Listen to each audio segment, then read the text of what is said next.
3 ways to become a more influential leader. Being a leader is about many things, but one of the most important traits you should possess is the ability to influence, inspire, and encourage your team. When you can do this, you can bring the very best work out of each individual, and thereby help the collective team to achieve amazing things. So how do you influence and inspire as a leader? In this presentation, we're going to explore the answer. 1. Give your team projects. Instead of micromanaging every single tiny decision in your organization, the best leader is someone who provides a rough outline of what needs to be accomplished, and then allows the team to complete that themselves. Why? Firstly, this means that you don't need to be in 100 places at once, micromanaging every fine detail. At the same time, this lets the team that you have paid do their very best work, rather than having you stifle all creativity out of them. But most importantly, giving your team ownership over a task helps them to feel more in control over what they are doing and makes the task more intrinsically rewarding. 2. Lead by example. There are few things more frustrating than a leader that does not lead by example. How frustrating is it to be told by your boss to hand in work on time, and that tardiness is never excusable, only for them to then not get around to looking after that work for weeks?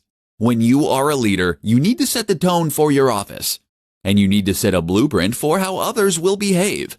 In a crisis, your team is going to look to you for how to respond.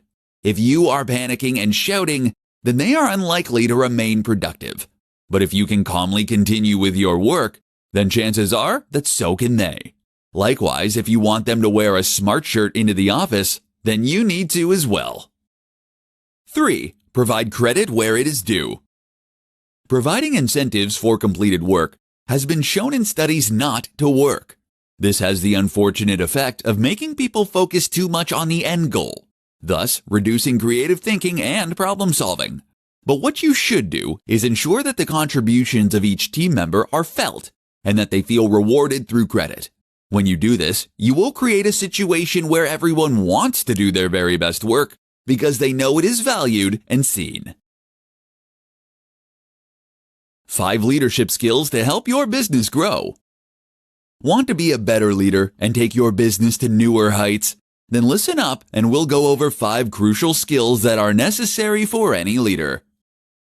Empathizing. One of the single most important skills for any leader is the ability to empathize with their staff. In particular, this means not judging, and it means assuming that each member of your team is their own person with their own things going on. In other words, if someone is performing subpar today, you don't assume they're simply lazy. Instead, you ask what your organization could do differently to help them feel motivated. Or you ask what could be going on in their life that's making them unhappy. Explaining. Talking about goals can help your staff to an extent when done the right way. Rather than giving staff their own targets to reach and then rewarding them for hitting them, you should instead share your goals and the company's goals in order to explain to them why you are making the decisions you are making and what the end vision is for the team. This immediately gets your workers on side, as it shows them that you trust them. At the same time, by letting your team know what they're trying to achieve, they will be freer to come up with their own effective ways of meeting those tasks and give them the freedom to make some of their own decisions and use their intuition rather than always deferring to you for the next step. Ultimately, this means less communication overhead, less time wasted, and better productivity. Commanding attention. A great leader should be someone who is dynamic, engaging, charismatic, and charming. While this isn't something that everyone is born with, the good news is that it can be learned. Attending acting classes, public speaking classes, and even stand-up comedy clubs can be a great way to develop those skills. Management. Often the terms leadership and management go hand in hand. While both are related though, they are different skills. As a manager, your job is to manage resources and staff in order to place them in the most productive position to help reach targets and goals. Learn to do this if you want to be the best kind of leader. Bravery. Finally, a great leader needs to be brave and courageous. Your job as leader is to take responsibility, to make quick decisions, and to sacrifice your own reputation if it means looking after your team. This all takes courage and bravery, but it will pay off in the huge amount of loyalty and respect you command among your team. All leaders are readers. 5 must-have books to read to become a better leader. Nearly every major CEO and leader reports that they read a large number of books every day, from Bill Gates to Elon Musk. Doing so allows them to further develop their leadership skills and to develop a greater understanding of their role and the way they can get the best out of others. While there is an unlimited number of books that the best leaders should read, the 5 I'm about to share with you will offer a great place to start. These books are deeply impactful and can make you a better leader than 99% of managers all on their own. Deep Work by Cal Newport. This is a book all about focusing hard on a given subject matter. It shows how uninterrupted work produces the best results in terms of quality and quantity. This is eye-opening for many managers who are used to constantly pestering their staff with emails, messages on Slack, and pointless meetings. The Power of When by Michael Bruce. Another book that looks at how to get the most out of staff, this time focusing on how different people work better at different times of day based on their chronotype. It shows how this can correlate with health and even personality types. It's fascinating reading, as this kind of research is likely to turn our approach to management on its head. So stay ahead of the curve by reading this one.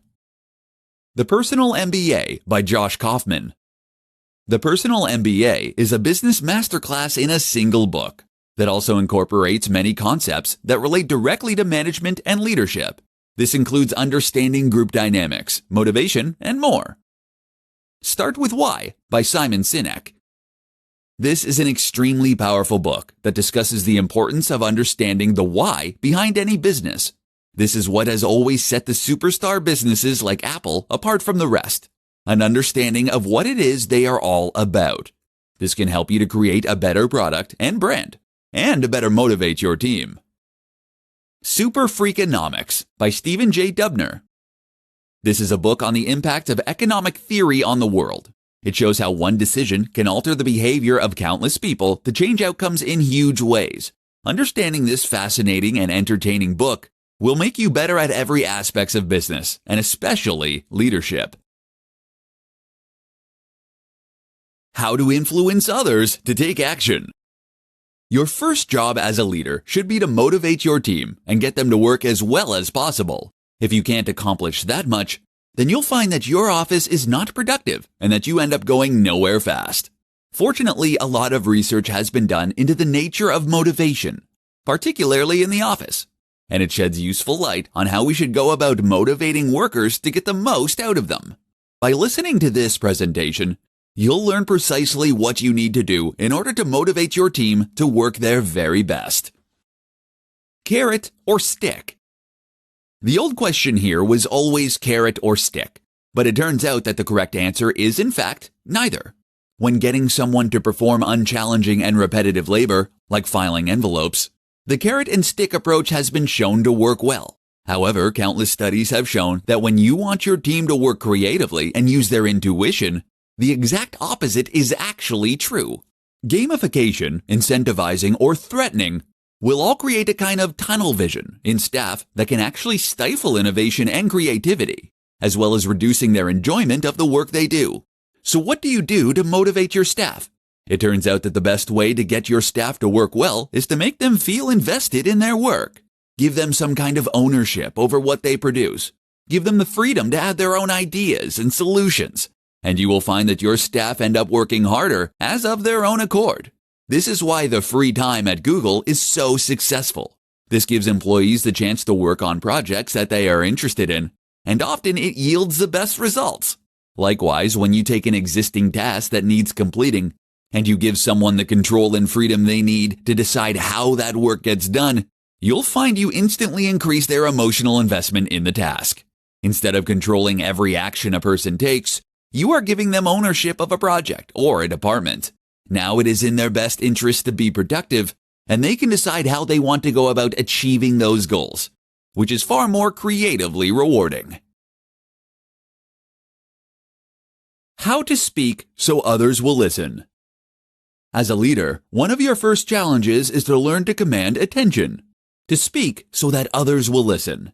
After all, how can you instruct your team and get the best out of them if they won't listen to what you have to say in the first place? In this presentation, we'll discuss how to command attention and respect as a communicator and a leader.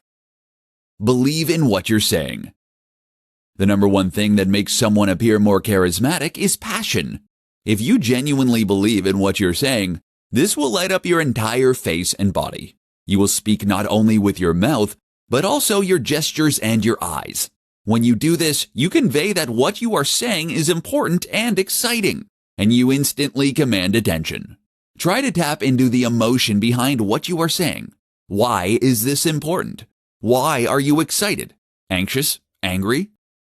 Another way to do this is to relate the story to something that matters to you or your team personally. In other words, take a narrative structure and weave a story. Speak less. Of course, you can't always channel this kind of emotion. If what you're saying isn't that important, then you won't be able to sell it as though it is. So what's the answer? Simple. Don't say it.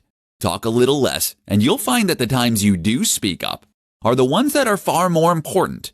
By doing this, you will create a situation in which people want to listen to you, in which they want to know what you have to say. Use pauses. Likewise, when speaking, you shouldn't be afraid to use long pauses and moments of silence. These silences help to add a dynamic flow to what you are saying, and they encourage your audience to really listen to what you are saying. Being quiet can be a great way to build suspense and interest when telling a story, and it can be a great way to demonstrate confidence. Most of us are too afraid to be silent, as we think we'll lose our audience. Therefore, if you have the confidence to stand at the front of the office and not say anything, your staff will know that you aren't desperately trying to seek approval. Suddenly, what you have to say gains that much more importance and gravitas. How to stop blaming others and take ownership of your actions. The worst kind of leader is the leader who doesn't take responsibility. After all, being a leader is all about taking responsibility. Unfortunately, this is something that many people still don't understand, and as such, they end up making their office less productive and a more stressful place to be.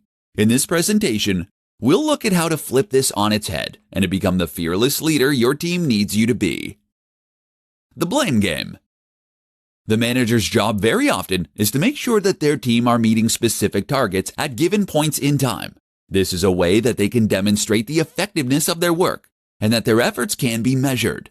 But what happens when they don't reach those targets? Bad leaders will now turn on their staff and actively blame them for being ineffective.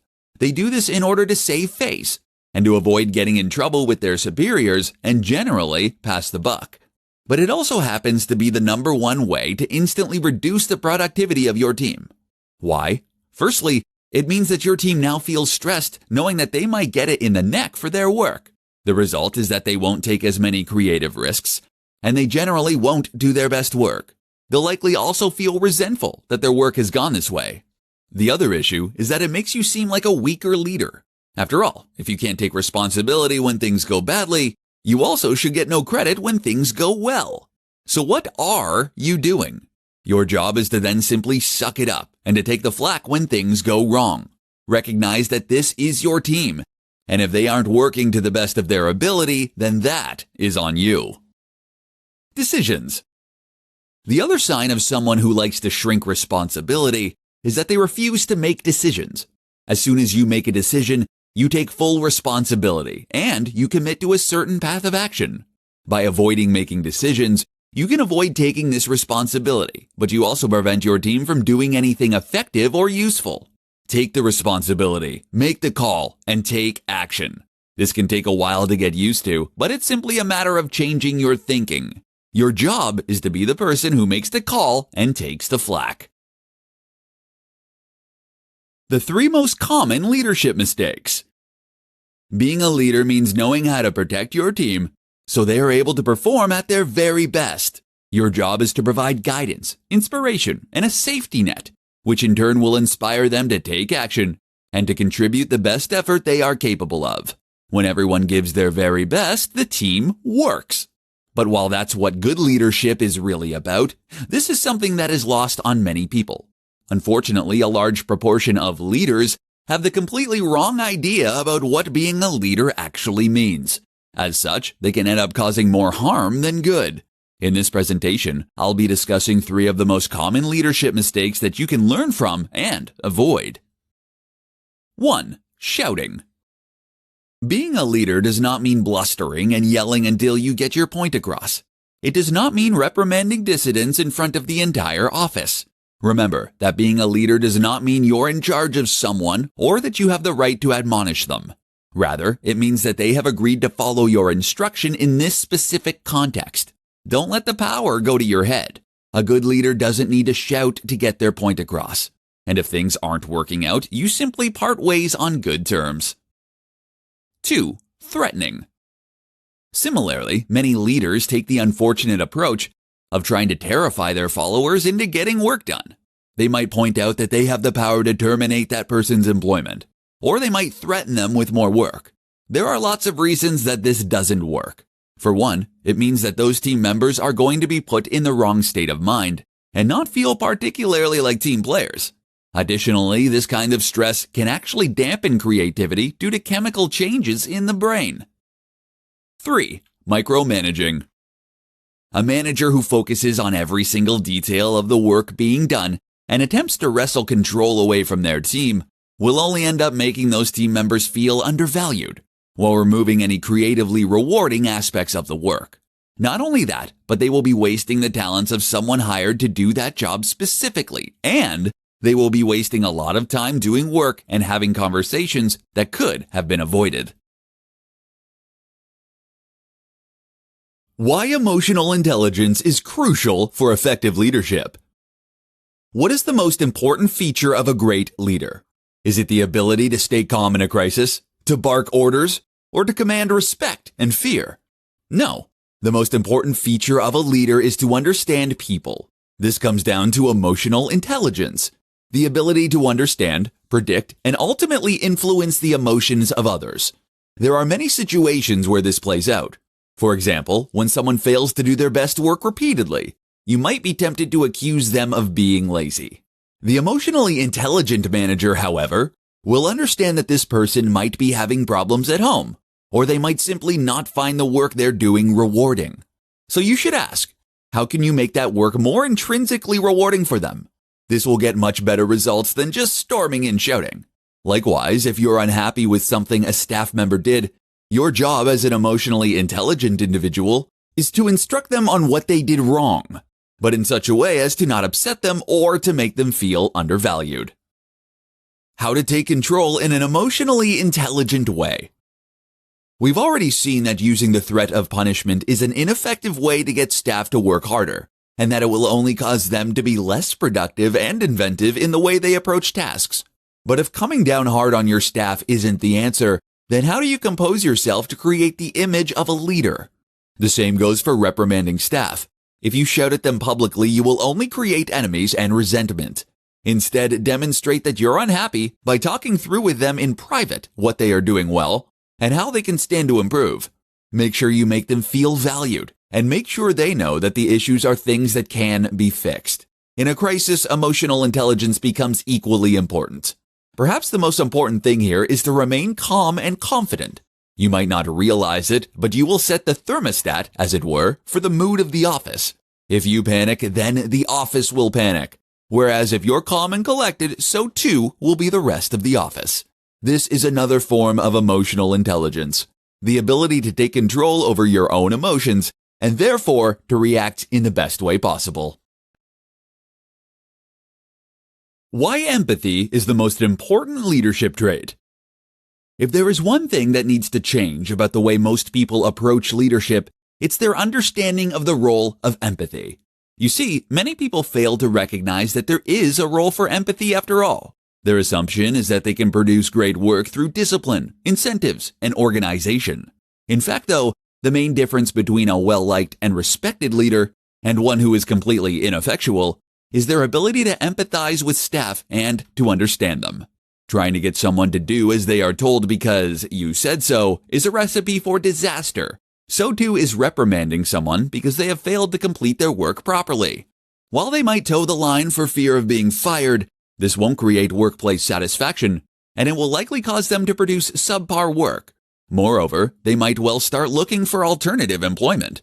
When someone fails to get work in on time, then ask yourself, could something be going on in their personal lives that has prevented them from completing their best work?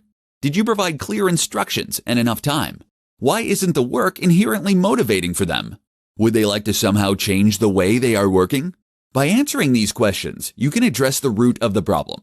Instead of feeling watched and bullied, the person now feels supported and encouraged. Immediately, this leaves them wanting to do better work for the organization that is looking after them. But it also means that you can work together in order to come up with a great solution that will help them to do their very best work every day. Now, you might give them more ownership or creative control over their work. You might give them a little bit of time off, or you might look into flexible working hours. Whatever the case, stopping to listen to your staff has now helped them to do the very best work they can do. That's far better than yelling at them so that they bury their head in the sand. This can have profound impacts on the productivity of one member of staff and on their relationship with you. But now if you multiply that across countless office workers, you can completely transform the culture and work environment for the better. Learn to listen and to care. Why every manager should be trained in emotional intelligence. Emotional intelligence, EQ, is a quotient used to measure how in touch someone is with their emotions. This is fairly abstract though, and there are methodological problems with measuring it, even more so than with IQ. But while that's true, it is also widely accepted that EQ is something that exists, and that is extremely important when it comes to taking charge and instructing your followers. It's something that every manager should be trained in. To illustrate this point, consider a real-life example of someone who was put in a leadership with poor emotional intelligence. This person was an editor whose job it was to read through writing from journalists, and then to make corrections ready to print. If the corrections were extensive, they had the option to send the work back to the person who wrote it. For their very first job, the editor received a large article that a journalist had written over the course of several days. The writer was proud of this work and had worked extremely hard. But the editor found several faults with the formatting, the grammar, and more. So what they did was to make a public example of the writer. They pulled them up to their desk in a crowded office and then explained loudly to the entire team how they had failed to listen to the writer's guidelines, how they had used the wrong capitalization in their title, and how they had failed to properly link out to other websites, and how they had clearly missed several typos. They made no mention of the many positive points of the article, and they were rude about the overall quality. The result? The writer felt completely underappreciated for the work they had put in. Not only that, but they felt humiliated in front of their coworkers. And they felt especially aggravated that this was coming from someone brand new that they had never worked with before. The next time that the writer had to deliver a similar piece of work, they spent significantly less time and effort on it, and therefore delivered an inferior product. Not only that, but they took much longer than necessary to correct the mistakes. How could this have been handled? The editor could have spoken to the writer privately. They could have started by thanking the writer for their work and pointed out some of the qualities that made it a great piece of work. Then they could have mentioned that there were a couple of small issues, and if that they could be corrected as soon as possible, then the work would be good to go. The difference here is huge, and over the course of countless interactions and countless months, it can completely transform a workplace. EQ is critical to leadership.